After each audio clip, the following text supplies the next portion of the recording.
Hola a todos, ¿cómo estáis? Bueno, primero de todo, bienvenidos a mi podcast. Sí es cierto que llevo algunas semanas que no subo ningún episodio nuevo. La verdad es que he estado bastante ajetreada con muchísimas sesiones en psicoterapia y con otros proyectos que estoy llevando a cabo y con los contenidos de redes sociales que si todavía no me seguís, me podéis seguir en Instagram, en Facebook, en YouTube también con el nombre de Raquel Córdoba Psicología y allí podréis encontrar diferentes contenidos, si no me seguís ya, como decía, relacionados con distintas temáticas sobre salud emocional, sobre comunicación y sobre algunos aspectos también propios, personales, no solo profesionales que bueno, que me han servido también para indagarme, para conocerme y al final, sobre todo, para crecer como ser humano. Hoy vengo a hablar de un tema que aprovecho para poderlo subir aquí y compartir con todos vosotros, que es sobre el ciberbullying o el ciberacoso, y lo subo y lo comparto a través de una entrevista que he realizado esta mañana y me ha parecido un contenido bastante interesante para poderlo divulgar, para poderlo subir, para que podamos reflexionar juntos sobre la importancia que tiene también, digamos, como conclusión, ¿no? Esta entrevista que he realizado, la educación emocional desde edades bien tempranas. Lo primero de todo, en cuanto al ciberbullying y al ciberacoso, ¿no? A nivel psicológico, ¿cómo lo podríamos definir? Bien, cuando hablamos de ciberbullying, también hablamos de ciberacoso, como os estoy comentando, ¿no? Y este término tiene que ver tanto con la emisión como con la recepción de intimidación, de odio y violencia a través de una pantalla. Importante esto último. Esta pantalla, a lo que me refiero, puede ser a través de redes sociales, de mensajería web, como por ejemplo el correo electrónico, ¿no? Incluso por SMS, aunque lo más habitual es encontrarnos con este suceso a través de redes sociales, más que nada por el fácil acceso en la comunicación, en la información y en la mensajería que tenemos hoy día los seres humanos a través de este medio, ¿no? ¿Cuáles son los riesgos o las consecuencias del ciberbullying en quien lo padece? Pues a nivel psicológico, la verdad es que el ciberbullying puede ser devastador. Merma directamente sobre la autoestima de la persona que lo recibe, propiciando juicios internos, miedos, fobias, tristeza, rabia e incluso dolor emocional y vergüenza. Es importante aquí recalcar la importancia de la edad que tenga el individuo que lo recibe, la red de apoyo de la que disponga y también de la capacidad de gestión emocional que haya de base, porque no será lo mismo la vivencia para cada uno de estos contextos o situaciones que he comentado. Pero ¿cuál es la diferencia entre el acoso tradicional y el ciberbullying? La diferencia sobre todo radica en el medio por el cual se emplea, ya que a nivel psicológico tiene exactamente el mismo impacto emocional y las mismas consecuencias. Se activan exactamente las mismas áreas del cerebro al recibir violencia a través de una pantalla que en persona. Y aquí la diferencia pienso que radica más bien en la persona que emite el acto violento. A través de una pantalla podemos parecer mucho más valientes que en persona, ¿no? Para decir y hacer aspectos negativos hacia los demás y fomentar el odio. A través de las redes sociales podemos escondernos a través de seudónimos y creemos erróneamente que tenemos la libertad de decir lo que pensamos sin filtros, sin tener en cuenta el impacto negativo que podría tener en la persona. Y esto la verdad es que lo vemos mucho a través de figuras de influencers, ¿no? Los haters, ¿no? que comentamos con estos anglicismos hoy en día, pero al final no deja de ser propagar odio a través de las redes sociales, a través de la máscara de un seudónimo, ¿no?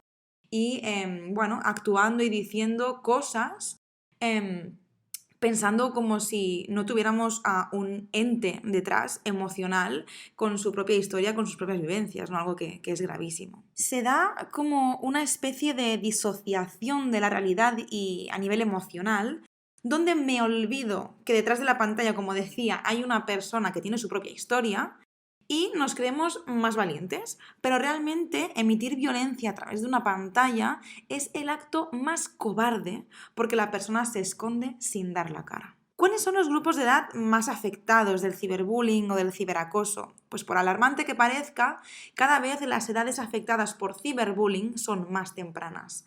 Estamos hablando de un inicio de 8 o 9 años de edad que coincide con el acceso que tienen los niños a redes sociales, a Internet o bien a la tecnología en general. Esto es muy preocupante, porque es justo a esas edades cuando se empieza a desarrollar la autoestima, quién soy yo en el mundo y quién quiero ser, y a construir el autoconcepto. Recibir este tipo de inputs de manera constante a edades tempranas, donde incluso nuestro cerebro está en pleno desarrollo, puede afectar de manera muy alarmante en la vida adulta. De hecho, casi todos los conflictos que trato en consulta en psicoterapia a día de hoy con adultos vienen influenciados sobre todo por heridas generadas en esas edades y que todavía a día de hoy no han sido resueltas. Todos podemos ser víctimas de ciberbullying, independientemente de la edad, aunque es en la adolescencia cuando inicia el interés por formar parte de un grupo, donde inicia el proceso de individualización respecto a quién yo quiero ser en la sociedad, donde aparece la pregunta de ¿quién soy yo? ¿Cómo quiero que me vean? Y donde empiezo a crear lazos y vínculos más estrechos con el mundo que me rodea.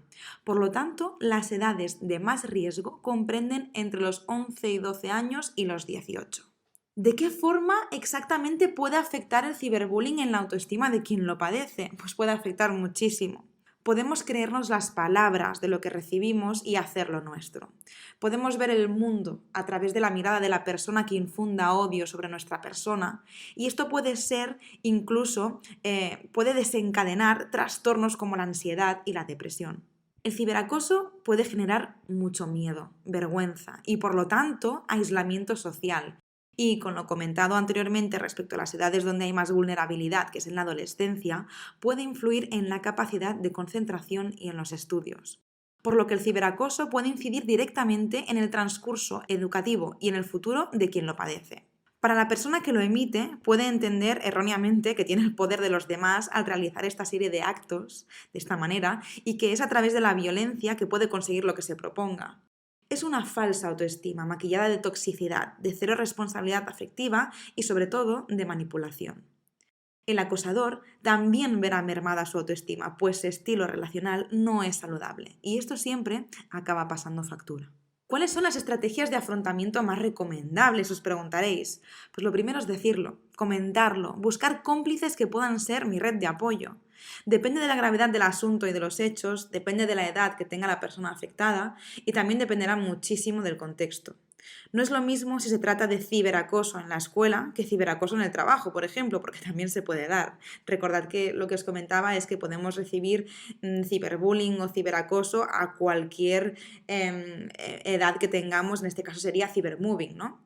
Es importante hablar de ello desde edades bien tempranas, porque no hablar de ello es asumir que esto no sucede y, por desgracia, está presente en la sociedad.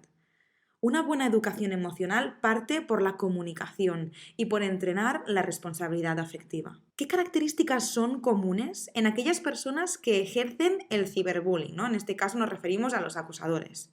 Pues son personas que suelen ser muy inseguras, aunque no lo parezcan. Cara a la galería, a través del miedo, pareciera que son personas fuertes y seguras de sí mismas, pero realmente lo que suele haber dentro son carencias a nivel emocional que intentan lidiar a través del odio. Es como si de alguna manera estuvieran enfadados o enfadadas con el mundo y actuaran desahogándose tratando mal al resto. No suelen actuar solos, es decir, suele ser un grupito de personas que se retroalimentan desde el mismo pensamiento tóxico, donde enfocan los problemas fuera y son incapaces de mirar en su interior sobre qué es lo que no anda bien en ellos mismos. La culpa, la rabia, la disconformidad, la rebeldía, el juicio y el miedo están muy presentes en sus vidas. Pregunta importante, ¿no? ¿Cómo pueden reconocer los padres que su hijo está siendo víctima de ciberbullying? Pues muy sencillo y a la vez también muy complejo. Si vemos que nuestros hijos no nos comentan qué tal ha ido en la escuela, cuando antes sí lo hacían, o bien les notamos más decaídos o más nerviosos, también es imposible que empiecen a fallar en las notas o que empiecen a olvidarse de realizar las tareas. Quizá empiezan también a decir que se encuentran mal y que no quieren ir al colegio, e incluso puede que enfermen muy a menudo de verdad. Que cosas que antes disfrutaban haciendo dejen de realizarlo por estar más apáticos, más desmotivados, que no quieran salir de casa.